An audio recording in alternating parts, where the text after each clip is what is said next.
నమస్కారం. హైడ్రా అనేది ఏర్పాటు చేసి ఈరోజు ప్రభుత్వం కూడా ఉనికించిన ధనవంతులు అక్రమాలు పాల్పడితే ఎవ్వరు కూడా ఏం చేయరని విరవిగిన వ్యక్తులకు హైడ్రా అనే ఒక సంస్థ ఏర్పాటు చేసి మీ యొక్క అహంకారానికి, మీ యొక్క అక్రమాలకు, మీ కబ్జాలకు మొత్తాన్ని కూడా శరణగీత మారుతున్న మా యొక్క సీఎం రేవంత్ రెడ్డి గారికి ధన్యవాదాలు తెలియజేస్తున్నాం. అదేవిధంగా హైడ్రాను కూడా తెలంగాణ వ్యాప్తి చెందాలి. అదేవిధంగా జిన్నారం మండల్ పటంచర్ కాన్స్టిట్యున్సీలో ఈరోజు కూడా మా ఊట్లా గ్రామంలో 370 సర్వే నియమంలో 61 ఎకరా ప్రభుత్వ భూమి ఉంది. అందులో 30 ఎకరాల ప్రభుత్వ భూమిని ఒక గవర్నమెంట్ ఉద్యోగితో సహా గత ప్రభుత్వ అరిష్టాలు అడ్డం పెట్టుకొని మొత్తం 30 ఎకరాల భూమి కబ్జా చేసి వాళ్ళ ఇష్టమో దొంగ సర్టిఫికెట్తో ఆడడం జరుగుతుంది. వాటి మీద మేము గ్రామస్తులందరం కూడా కలెక్టర్ ఆఫీస్ కానీ, ఎంఆర్ ఆఫీస్ కానీ అందరూ కూడా విజ్ఞప్తి చేయడం జరిగింది. కానీ ధర్నా చేయడం జరిగింది. మేము ఏ విధంగా అయితే ఆ కబ్జాకు వ్యతిరేకంగా మాట్లాడితే కబ్జాదారులు మా మీద అక్రమ కేసు బనాయించి జైల్లో పెట్టడం జరిగింది. బిడ్డ, ఇది బీఆర్ఎస్ ప్రభుత్వం కాదు, ఇది కాంగ్రెస్ ప్రభుత్వం వచ్చింది. బిడ్డ, మీ యొక్క అక్రమార్కులను మీ యొక్క తోలిసే ప్రభుత్వం వచ్చింది.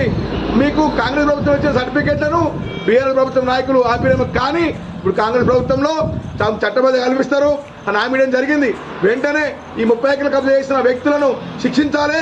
అక్రమార్కులను వెంటనే వారి యొక్క అక్రమాన్ని కబ్జా చేసిన భవనాలను, వారి స్థలాలను కూలగొట్టాలని తెలియజేస్తున్నాం. లేని పక్షాన మేము సీఎం రేవంత్ కలిసి మా యొక్క అన్యాయం మీద వివరించడం జరుగుతుంది.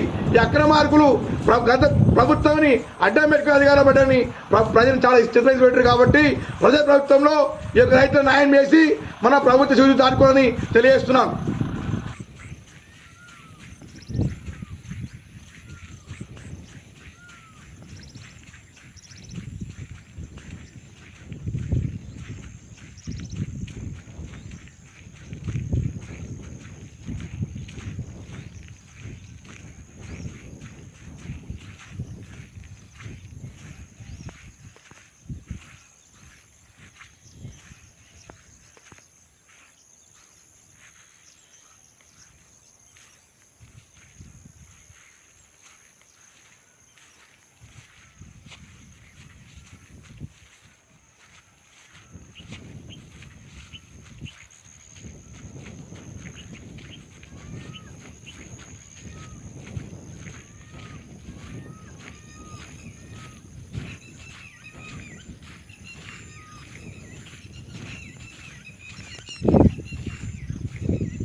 మీ కబ్జాలకు మొత్తాన్ని కూడా శరణగీత మారుతున్న మా యొక్క సీఎం రేవంత్ రెడ్డి గారికి ధన్యవాదాలు తెలియజేస్తున్నాం. అదేవిధంగా హైడ్రాను కూడా తెలంగాణ వ్యాప్తి చెందాలి. అదేవిధంగా జిన్నారం మండల్ పటంచర్ కాన్స్టిట్యున్సీలో ఈరోజు కూడా మా ఊట్లా గ్రామంలో 370 సర్వే నియమంలో 61 ఎకరా ప్రభుత్వ భూమి ఉంది. అందులో 30 ఎకరాల ప్రభుత్వ భూమిని ఒక గవర్నమెంట్ ఉద్యోగితో సహా గత ప్రభుత్వ అరిష్టాలు అడ్డం పెట్టుకొని మొత్తం 30 ఎకరాల భూమి కబ్జా చేసి వాళ్ళ ఇష్టమో దొంగ సర్టిఫికెట్తో ఆడడం జరుగుతుంది. వాటి మీద మేము గ్రామస్తులందరం కూడా కలెక్టర్ ఆఫీస్ కానీ, ఎంఆర్ ఆఫీస్ కానీ అందరూ కూడా విజ్ఞప్తి చేయడం జరిగింది. కానీ ధర్నా చేయడం జరిగింది. మేము ఏ విధంగా అయితే ఆ కబ్జాకు వ్యతిరేకంగా మాట్లాడితే కబ్జాదారులు మా మీద అక్రమ కేసు బనాయించి జైల్లో పెట్టడం జరిగింది. బిడ్డ, ఇది బీఆర్ఎస్ ప్రభుత్వం కాదు, ఇది కాంగ్రెస్ ప్రభుత్వం వచ్చింది. బిడ్డ, మీ యొక్క అక్రమార్కులను మీ యొక్క తోలిసే ప్రభుత్వం వచ్చింది.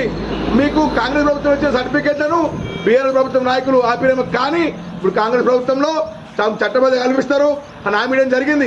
వెంటనే ఈ 30 ఎకరాలు కబ్జా చేసిన వ్యక్తులను శిక్షించాలి.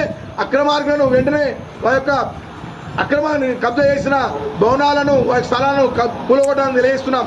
లేని పక్షాన మేము సీఎం రేవంత్ కలిసి మా యొక్క అన్యాయం మీద వివరించడం జరుగుతుంది. ఈ అక్రమార్కులు గత ప్రభుత్వాన్ని అడ్డం పెట్టుకుని అధికారం పడ్డని ప్రజలు చాలా చిత్రించి పెట్టారు. కాబట్టి ప్రజా ప్రభుత్వంలో ఈ యొక్క రైతుల న్యాయం చేసి మన ప్రభుత్వ చూసి దాటుకోవాలని తెలియజేస్తున్నాం.